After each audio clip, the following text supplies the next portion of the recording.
el Evangelio de Mateo, el capítulo 28, y vamos a poner ahí nuestra atención en el versículo 18. Mateo, el capítulo 28, versículo 18. Hoy quiero hablarles, hermanos, sobre el tema de la belleza de ser un eterno aprendiz. La belleza de ser un eterno aprendiz. Dice la palabra aquí: Jesús se acercó y les habló diciendo: toda potestad me es dada en el cielo y en la tierra. Por tanto, id y haced discípulos a todas las naciones, bautizándolos en el nombre del Padre y del Hijo y del Espíritu Santo, enseñándoles que guarden todas las cosas que os he mandado. Y aquí que yo estoy con vosotros todos los días, hasta el fin del mundo. Amén. Amén. Quiero que pongan la atención en el verso 19, la palabra discípulos. Cuando nosotros nos llamamos cristianos, hermanos, esa palabra quiere decir pequeños cristos. Cuando yo me defino como un cristiano, estoy diciendo que soy un pequeño Cristo. Cuando estoy hablando de la palabra discípulo, en el idioma griego se usa una palabra, la palabra matete. La palabra matete es la palabra discípulo. Esa palabra habla de un estudiante, habla de un alumno. La palabra discípulo tiene que ver con un aprendiz, o la palabra partidario. Cuando yo digo que soy un discípulo de Cristo, estoy diciendo entonces que soy un estudiante, que soy un alumno, que soy un aprendiz, que soy un partidario de Jesucristo. La palabra, hermanos, discípulo, esa palabra nos habla a nosotros del oficio de andar con Jesús. Algunos de ustedes tienen un oficio costurero, otros tienen el oficio carpintero, el oficio de mecánico. Hay muchos oficios. Cuando hablamos de un discípulo, estamos hablando del oficio de andar con Jesús. Ahora, la Biblia en el Antiguo Testamento usa una palabra en los Salmos que a mí me gusta mucho. Es la palabra masquil. Algunas veces usted va a ver ahí entre los Salmos esa palabra masquil. Esa palabra quiere decir instrucción. Quiere decir que tenemos un maestro que nos da instrucciones. Ese maestro es el Señor Jesucristo. Nosotros tenemos que disfrutar de la belleza de ser un eterno aprendiz de Él. Cuando el apóstol Pedro escribió acerca del discípulo, él dijo en su primera carta, lo vamos a recordar ahora, en el capítulo 2 y verso 21, dijo que Cristo nos dejó ejemplo. ¿Para qué? ¿Recuerda alguien? Para que sigamos sus pisadas. Ese pasaje nos enseña que un discípulo de Cristo no va delante de Él. Un discípulo de Cristo no va al costado de Él. Un discípulo de Cristo va detrás de Él, siguiendo su pisada, siguiendo su huella, para no errar el camino, para no equivocarse en el camino. Lo voy siguiendo, Él es mi maestro, Él es el que me va abriendo el paso en la vida y yo le voy siguiendo. Sus pisadas son inconfundibles. Sus pisadas, hermanos, están frescas, son visibles para nosotros. Solamente tenemos que mirarlo a Él. Nosotros somos sus discípulos. Él es nuestro maestro. Tenemos que seguirle. Hay que ir detrás del ejemplo que nos dejan sus pisadas. Amén. Ahora, cuando el texto dice que tenemos que ir por el mundo y hacer discípulos, esa palabra discípulo ahí es lo que nosotros llamamos en la Iglesia Bautista ganar almas. El hacer un discípulo quiere decir que yo tenga que ganar un alma para Cristo. ¿Cómo lo voy a hacer eso? A través de la predicación del Evangelio. Esa persona escucha el Evangelio, se entera que Cristo murió en la cruz, derramó su sangre, le salvó en la cruz, y esa persona cree en Jesús como el Salvador y se transforma en un discípulo. Pero para que esa persona llegue a ser un discípulo tiene que haber un predicador, tiene que haber un mensaje, es el Evangelio, y cuando la gente cree en el Evangelio se vuelve un seguidor de Cristo. Tiene un maestro y ahora él se transforma en un alumno, en un estudiante, en un discípulo, en un partidario de Cristo. Nosotros ya hemos tenido esa experiencia. Eso es lo que la Biblia en diferentes pasajes le llama nuevo nacimiento o nueva criatura. Cuando Juan nos cuenta del encuentro de Nicodemo con Jesús, Jesús le dijo a Nicodemo que le era necesario nacer de nuevo. El apóstol Pablo le escribió a los Corintios, segunda carta, verso 17, dice, de modo que si alguno está en Cristo, nueva criatura es. Las cosas viejas pasaron, ahora todas son hechas nuevas. Si yo estoy en Cristo, soy una nueva criatura, soy un cristiano, soy un pequeño Cristo, soy un discípulo, soy un seguidor del Maestro. Así que, hermanos, si nosotros somos salvos, usted no es seguidor del pastor, usted no es seguidor del diácono, usted es seguidor de Cristo, y allí están sus pisadas, y usted tiene que seguir sus pisadas, asegurarse que está en el mismo camino que su Salvador. Discípulo, la belleza de ser un eterno aprendiz. Ahora, un discípulo tiene que creer en Cristo como Salvador para ser discípulo, y después viene ahí el segundo paso. Dice, hacer discípulos en todas las naciones, bautizándolos en el nombre del Padre, del Hijo y del Espíritu Santo. Así que el seguidor de Cristo tiene que dar ese paso, el paso del bautismo. El bautismo es el paso donde yo demuestro mi fe pública en Cristo, donde yo demuestro públicamente de que Él es mi Salvador y que yo soy su seguidor. Cuando Pablo le escribió a los romanos, en el capítulo 6, versos 3 al 5, él habla de que el bautismo se compone de 3 pasos, de muerte, sepultura y resurrección. Cuando yo soy bautizado en la iglesia y soy sumergido en el agua, porque ese es el modo bíblico de bautismo, ser sumergido en el agua. Al sumergirme en el agua, yo le estoy diciendo a todos los testigos de que yo soy de Cristo. Al sumergirme en el agua estoy diciendo que yo muero a ese estilo de vida pecaminoso que tenía antes de conocer a Cristo. Y ahora al sumergirme en el agua yo sepulto esa vieja vida bajo el agua. Y cuando salgo del agua, mi compromiso es vivir una vida nueva con Cristo. Ahora, eso pasó en el momento que yo creí, pero ahora lo estoy demostrando a otra gente a través del bautismo. Yo muero a mi vieja vida pecaminosa, sepulto bajo el agua mi vieja vida pecaminosa y salgo del agua para vivir una vida nueva con Cristo. Soy su discípulo, Él es mi maestro, yo soy su seguidor, soy su alumno, soy su estudiante, soy su discípulo, soy partidario de Jesús. Amén. Estoy bien definido en eso. Y ahora viene la tercera lección que da aquí, verso 20. Primero, hacer discípulos. Segundo, bautizarlos en el nombre del Padre, del Hijo y del Espíritu Santo. Y en tercer lugar, hay que enseñarles que guarden todas las cosas que os he mandado. Esa frase yo la voy a resumir, que tenemos que enseñarle la Biblia. Amén. Todo este volumen, de Génesis a Apocalipsis, todo el contenido de la palabra de Dios tiene que ser enseñado al discípulo, tiene que ser transmitido al discípulo. Porque a través de la Biblia, Cristo, el Maestro, no solamente nos va a transmitir enseñanza, nos va a transmitir vida a través de su mensaje. Y si yo voy a ser un cristiano vivo, que tiene vida en abundancia, tengo que ser seguidor de Cristo. Cuando yo ando derrotado, decaído, desalentado, no estoy siguiendo correctamente a Cristo. El servir a Cristo me mantiene permanentemente motivado, entusiasmado. Estoy siguiendo a mi Maestro. Tengo el gran privilegio de seguir sus pisadas, enseñándole. ¿Quién enseña la palabra de Dios? La iglesia local.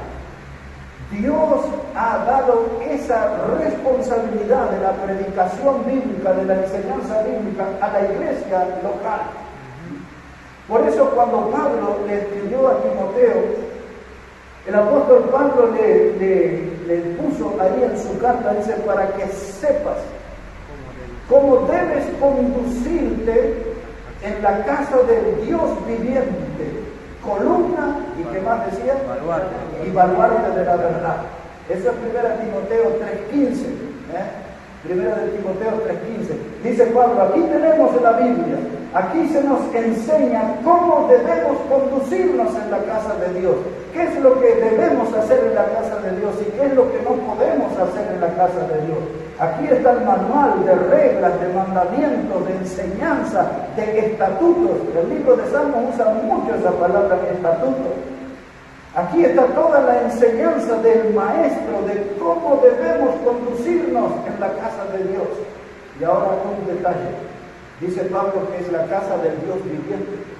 Por eso usted no viene acá y no encuentra una imagen, no hay un ídolo muerto entre nosotros. Tenemos un Dios que es vivo.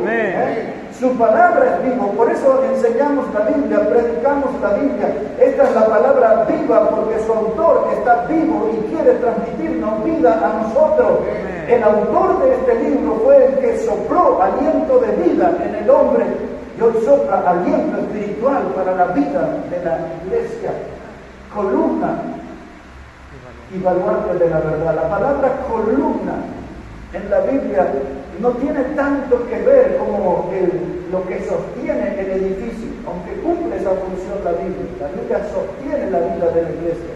Pero la palabra columna en ese texto tiene que ver más con exhibir, porque en aquel tiempo se usaban las columnas para exhibir, para comunicar. Y tomando ese sentido de la palabra, la iglesia tiene que exhibir la verdad de Dios. La iglesia es la que debe comunicar el Evangelio. La iglesia es la que debe hacer llegar el mensaje de salvación a las almas perdidas. La columna que exhibe, que muestra, que pone al alcance de los perdidos la salvación eterna en Cristo. Eso es lo que dice el Señor, enseñándoles. Eso lo tiene que hacer la iglesia. La iglesia tiene que predicar la palabra, la iglesia tiene que anunciar el mensaje, la iglesia tiene que comunicar el mensaje, la iglesia tiene que llevar adelante el mensaje, la iglesia tiene que poner adelante el mensaje. A la iglesia se le confió enseñar que guarde todas estas cosas. En otras palabras, hermano, tenemos trabajo. Tenemos trabajo para hacer. El Señor nos ha confiado. Ahora, ¿qué es lo que hace esa palabra? Yo solo quiero recordar, no es necesario que lo busquemos, pero lo que les voy a citar está escrito en la carta de Tito, en el capítulo 2 y en el capítulo 1, versículos 12 y 13.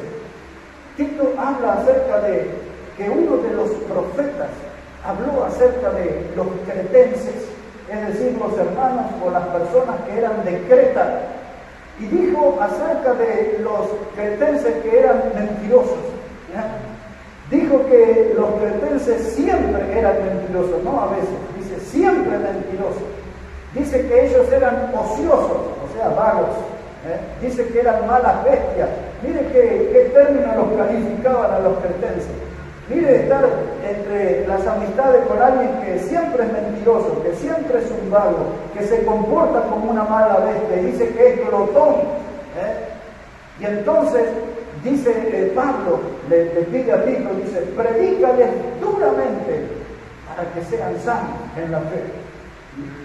Entonces, cuando hay una predicación dura, una predicación fuerte, una predicación que me confronta, que me sacude, esa clase de predicación no es para que usted se enoje con el predicador, no es para que usted se vaya por las escaleras diciéndole esto adelante, hoy me habló duro, la tiene conmigo, se agarró conmigo.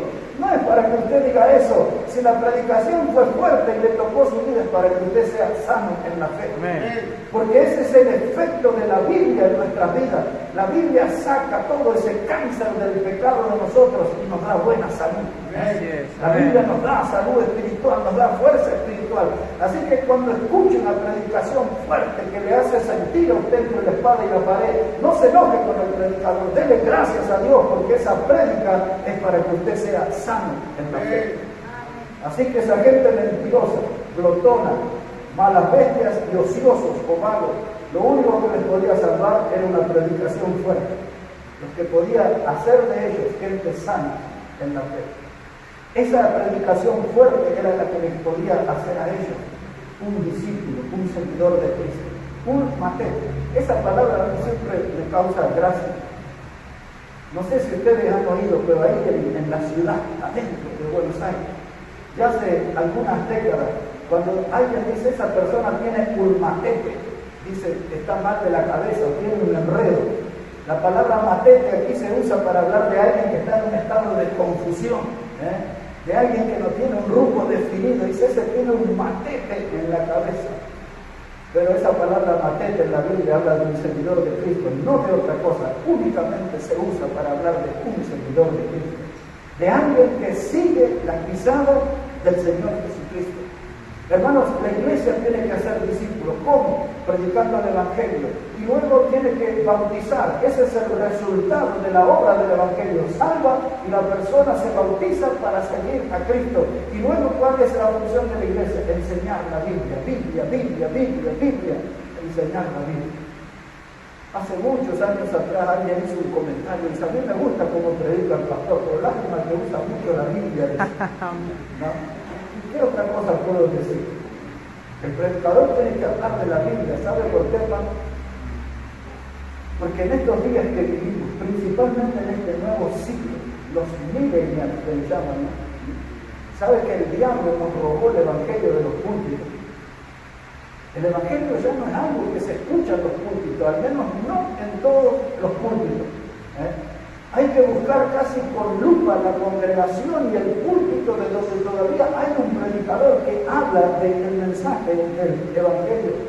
El diablo se robó el evangelio por la complicidad de los predicadores, porque los predicadores optaron por dejar de lado el mensaje del evangelio para transformar a la congregación en un club social. No en una familia de hermanos en la fe, de hermanos en Cristo, sino en un club social donde estamos allí, la gente se asocia a través del error. Pero nosotros estamos unidos por la fe en Cristo. Nosotros somos conscientes que fuimos comprados por la sangre de Cristo. Nosotros somos conscientes que fuimos salvos por la obra de Cristo. Y no podemos andar en otro camino. No somos parte del club del error. No somos parte de un club social. Somos miembros de la familia de Dios. Amén. Y eso no puede cambiar, hermano, entre nosotros. Aunque soplen nuevos vientos de doctrina, aunque nuevas corrientes florezcan, hermano, como hongos después de la lluvia, nosotros no vamos a cambiar nuestro camino. Tenemos que seguir las pisadas del Maestro. Somos sus estudiantes, somos sus alumnos, somos sus discípulos, somos sus partidarios. Ejemplo nos dejó para que sigamos sus pisadas. No perdamos de vista las pisadas del Señor. El diablo se robó el evangelio de los púlpitos, porque hoy los predicadores no hablan de arrepentimiento. Porque si van a dar un mensaje de arrepentimiento, van a tener que exhibir el pecado de la gente. Y el predicador no quiere tener problemas con la gente, no quiere correr riesgo de que alguien se ofenda y no venga más. Entonces no hablan de arrepentimiento, no hablan de la necesidad de confesar nuestro pecado a Dios, no hablan, hermanos, del llamado a la salvación, porque para ser salvo tengo que comprender que soy pecador. Y entonces por eso el predicador, en complicidad con el diablo, sacó el mensaje del evangelio. No hablemos ya de estas cosas. Pero cuando usted mira la Biblia, Pedro, hermano, se paró ante la multitud en la fiesta de Pentecostés. En Hechos capítulo 2 dice que los otros 11 se pararon con él. Uno de esos 11 se llamaba Matías, que fue el que reemplazó a Judas.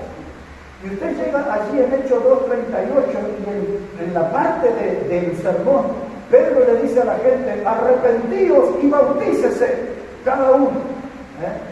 Un mensaje de arrepentimiento. Cuando Juan el Bautista bautizaba en el río Jordán, la gente venía y dice que se arrepentía, se bautizaba, arrepintiéndose de sus pecados.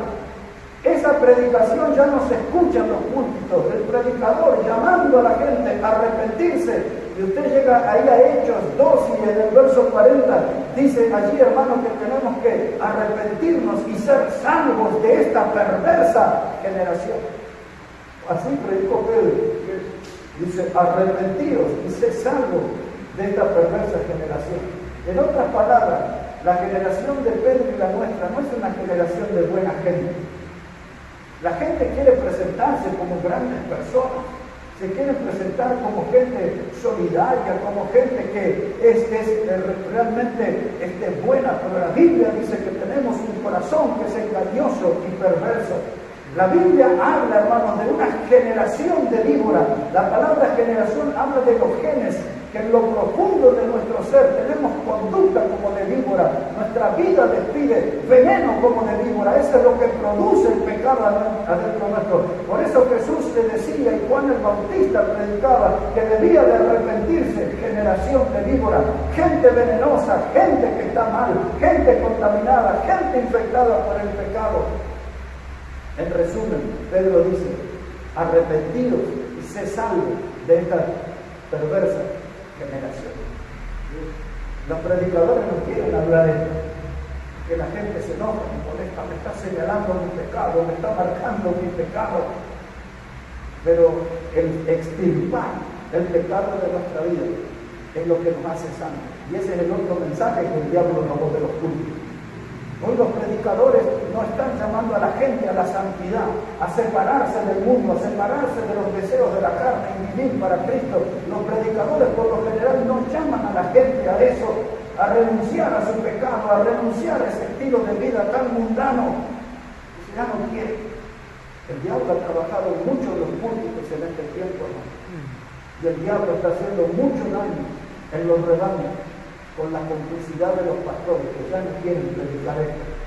Por eso hay pocos discípulos, por eso hay pocos seguidores de Cristo.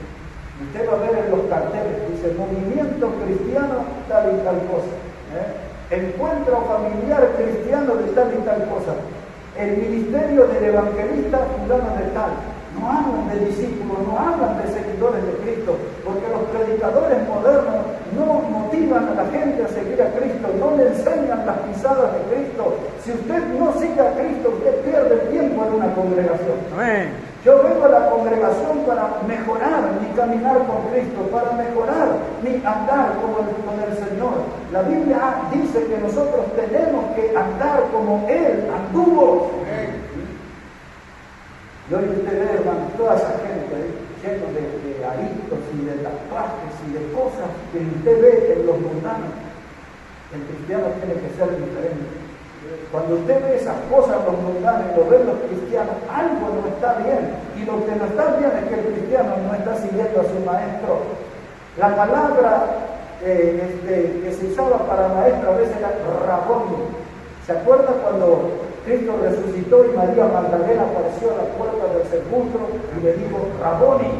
Y el Señor le dijo, no me toques porque aún no he ido a mi Padre. Raboni, esa es la palabra para maestro.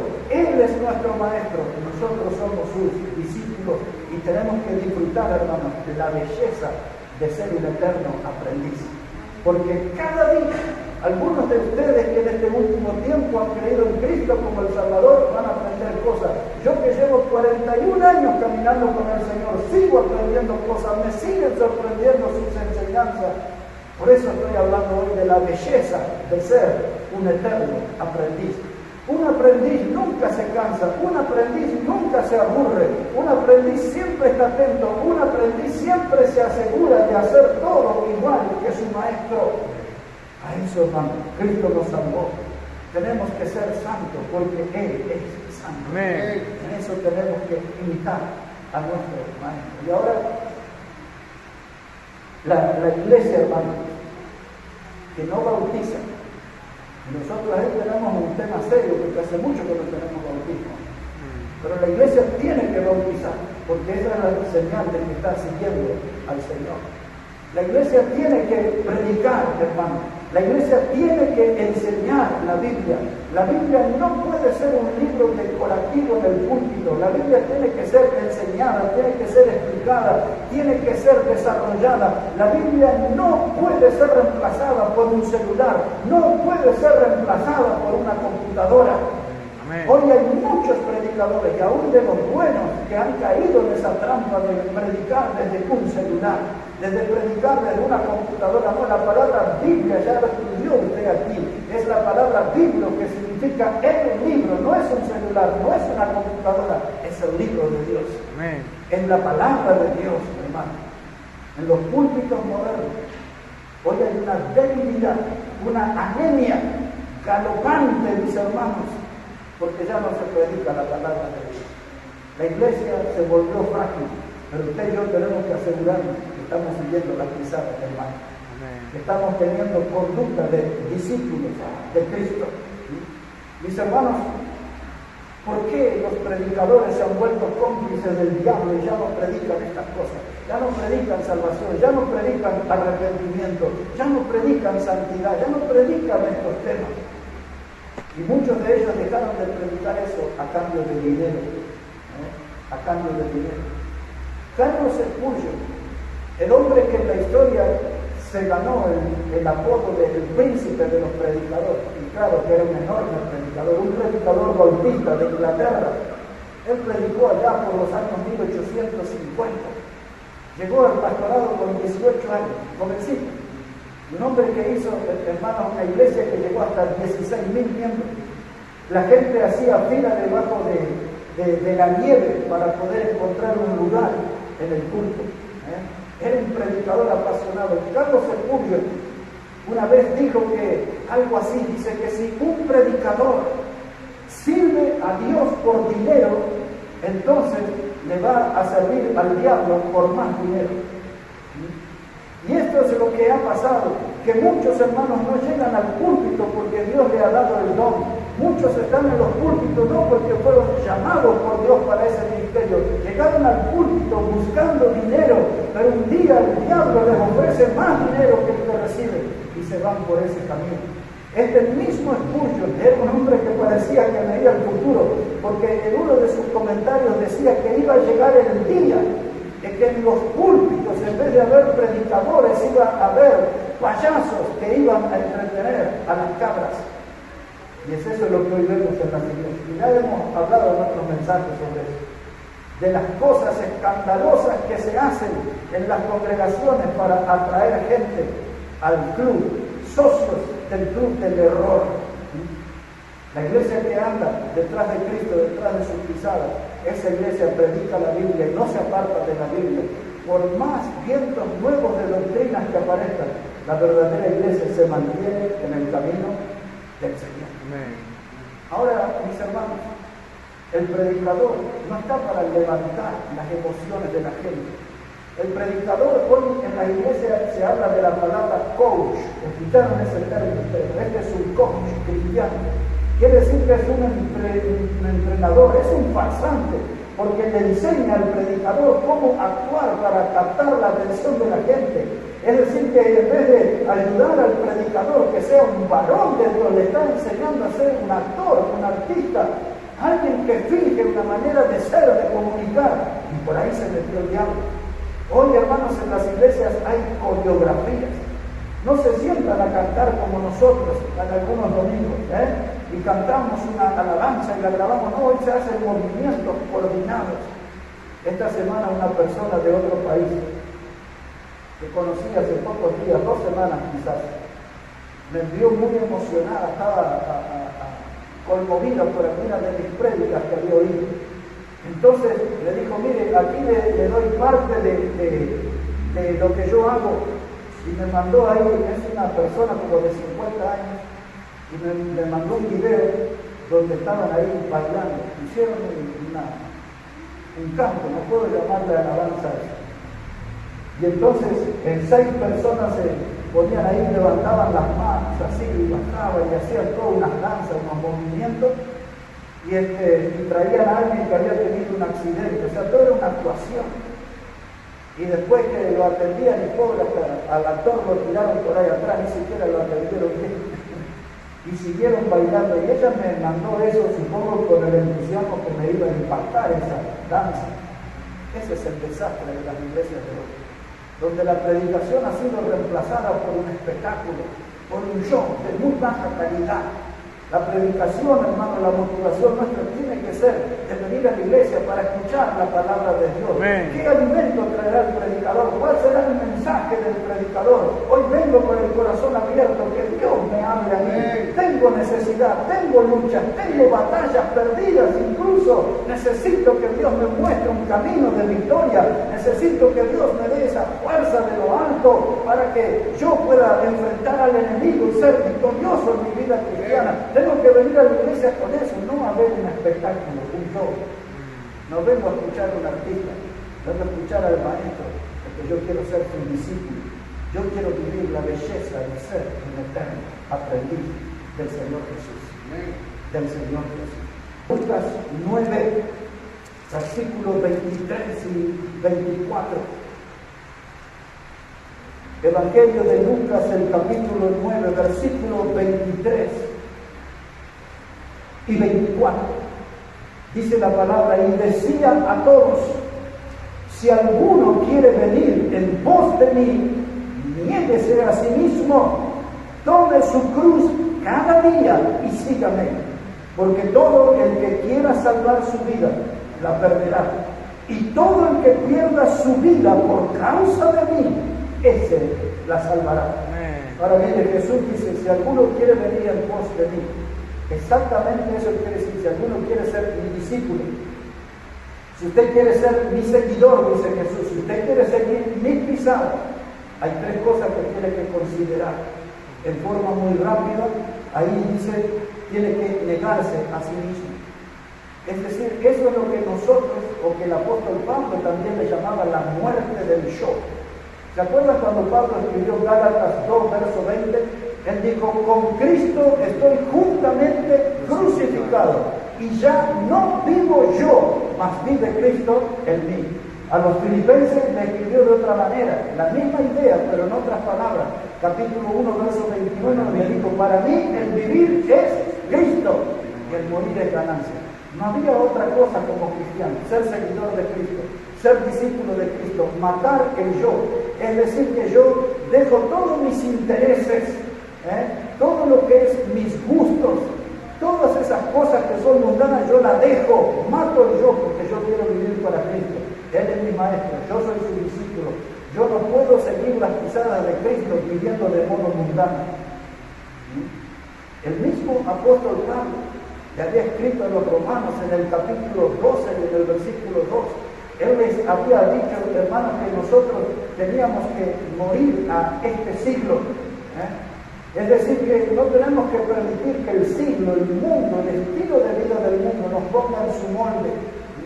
Hay que dejar de lado eso, porque yo soy un discípulo de Cristo, seguidor de Cristo. No estoy en el molde del mundo, yo estoy en el camino del Señor. Amén.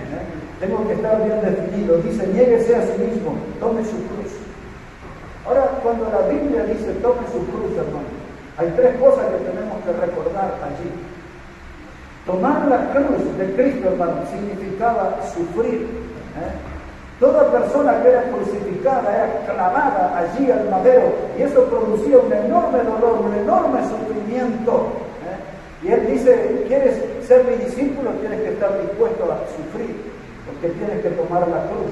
No hay cristianismo sin cruz. No hay ese cristianismo del fervor, de las ondas positivas que se escuchan en los cultos modernos.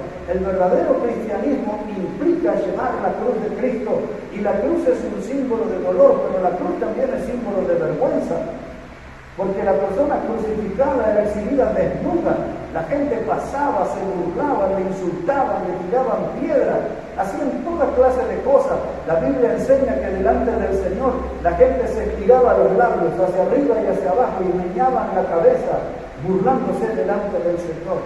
Y cuando usted le va a seguir al Señor, va a sufrir dolor, va a sufrir vergüenza. Y la cruz también trae muerte. Todo crucificado morirá. Dice: niéguese a sí mismo, tome su cruz y sígame. Muera al mundo, muera a sus vicios, a sus placeres, y dedíquese a seguir las pisadas del Maestro. Amén. Las pisadas de Cristo, ser discípulo. ¿Sabe qué, hermano? No quiero que se desanime ahora, pero esto era la introducción del mensaje nomás. Ahora debería entrar el mensaje, pero lo voy a hacer bien rápido. porque creo que este tema requiere que tengamos varios estudios. Yo quería hacerlo en el pizarrón hoy, pero bueno,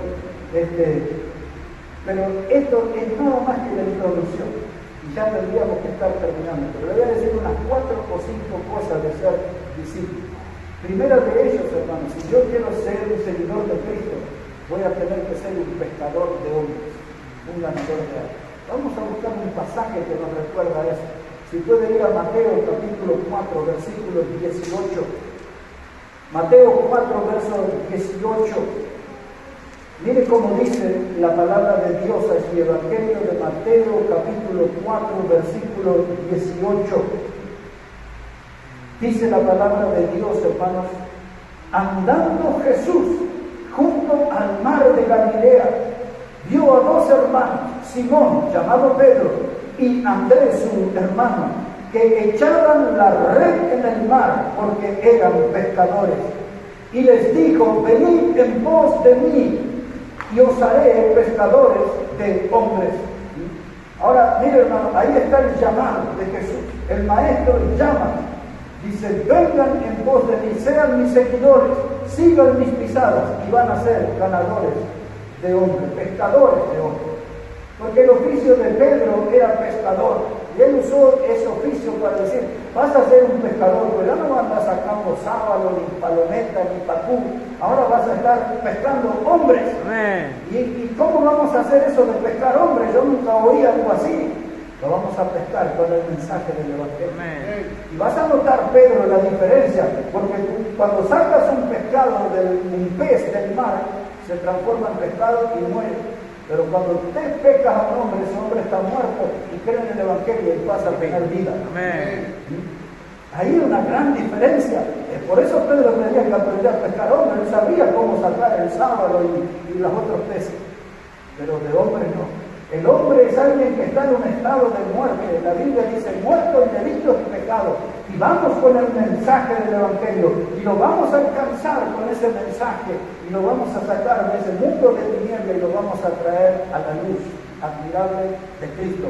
Lo vamos a traer de ese camino ancho de perdición y le vamos a traer al camino angosto de la salvación. Le vamos a sacar de las garras del diablo y lo vamos a traer a la familia de Dios. Lo vamos a sacar del camino al infierno y ahora él va a estar camino al cielo por la fe en Cristo. Amén. Eso es un pescador de hombres. Y Pedro tenía que aprender ese oficio. Si usted en el verso 20 dice: entonces ellos, dejando al instante las redes, le siguieron. Pedro dice: esto es interesante. En esto quiero comprometer mi vida. En esto quiero involucrar mi vida en ser pescador de hombres.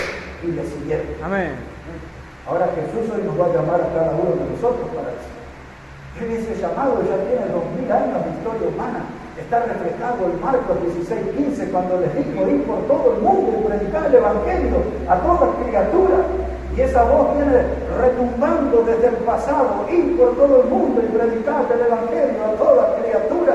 Es eso lo que debe hacer un predicador, predicar el Evangelio. No dice la Biblia que tiene que levantar la autoestima de la gente, no dice que tiene que transformarlos en mentalidades positivas, no dice la Biblia eso, dice que tenemos que predicar el Evangelio a toda criatura. Así que fui a comprar unas frutas allí en la esquina y vi que los que atendían no eran los de años, así que me presenté: ¿quién eres? Soy el predicador de la iglesia bautista en Maranata.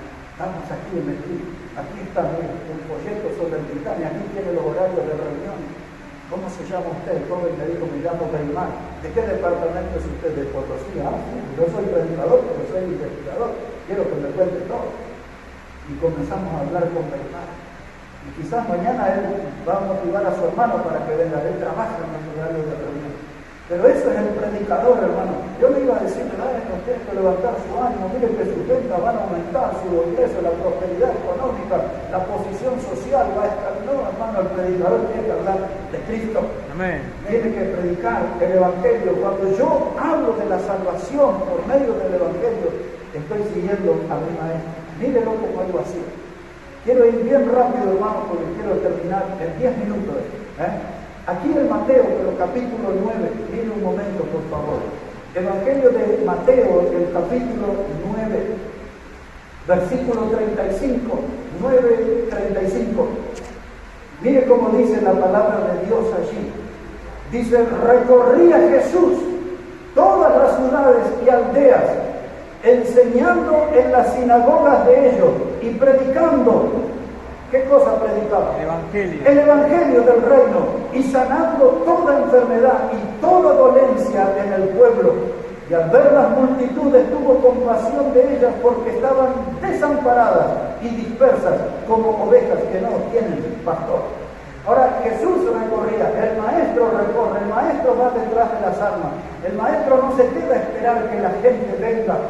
Esa lección tenemos que aprender nosotros. Hay que ir detrás de las almas. Él recorría, él buscaba, iba a los lugares donde nadie se animaba, las aldeas, pueblitos de 20 personas, 30 personas, 4 familias, un ranchito acá, otro allá lejos, y ahí él iba predicando el Evangelio, y se encontraba con gente, con dolencias, con enfermedades, y sanaba, y en su prédica y en su ministerio de sanar, él mostraba por la gente compasión. Esa palabra compasión se resume en una clase de amor que sale de las entrañas. Aquí llamamos en el campo las tripas, de lo más profundo del ser humano. De las entrañas, un amor que sale de ahí. Cuando yo veo a la gente necesitada, no le voy a dar unas palabras de consuelo, de compromiso para salir del paso. Cuando veo a la gente necesitada, voy a sacar un amor desde lo más profundo de mí. Así era el Señor, así tienen que ser sus discípulos. Dice, tuvo compasión de ella. Y eso también habla de compasión, pero habla de pasión. La palabra pasión tiene que ver con una emoción que me impulsa a una acción. Es decir, que es una emoción, un hecho que me conmueve y me mueve. No puedo quedarme de brazos cruzados. Cuando yo veo un pecador, no tengo que quedarme en el compromiso superficial de decir, voy a orar por él. No, tiene que predicarle a él también. Tiene que mostrarle pasión y compasión, porque el mundo de hoy, igual que en los días de Jesús, están perdidos como ovejas que no tienen pastor. Amén. Mira, hermano, este tema del coronavirus ha sumergido al mundo en un estado de confusión tremenda. La gente no sabe qué hacer.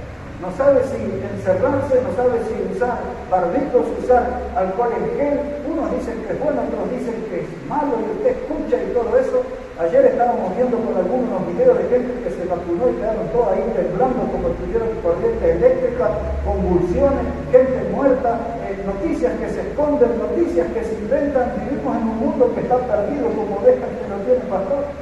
Están desorientados, no saben a quién creer, no se sabe qué escuchar, no sabemos qué cosa es verdad. Este mundo lo que necesita es un hombre de Dios, una mujer de Dios que diga Jesucristo es el camino. Amén. Jesucristo es el camino, Él es nuestro refugio, estamos bajo nuestro cuidado, estamos siguiendo sus pisadas, somos sus discípulos, y esta es la belleza de ser un eterno aprendiz, un seguidor de Cristo. ¿Sabe qué, mis hermanos? La segunda cosa que tenemos que aprender del maestro tiene que ser, quiero usar dos cosas más porque es mucho. Esto me gusta, el ser manso y humilde. Aquí cerquita, Mateo 11, verso 28. Esta es otra cosa que tenemos que aprender de nuestro maestro. Mateo 11, versículo 28. Como buenos discípulos estamos obligados a aprender esto. Dice Mateo 11, verso 28, Jesús dijo, venid a mí, todos los que estáis trabajados y cargados, y yo os haré descansar. Llevad mi yugo sobre vosotros y aprended de mí, que soy manso y humilde de corazón, y hallaréis descanso para vuestras almas. Aquí hay una gran invitación para gente que sufre. Hay una gran invitación para gente que le va mal en la vida y que la pasa mal en la vida.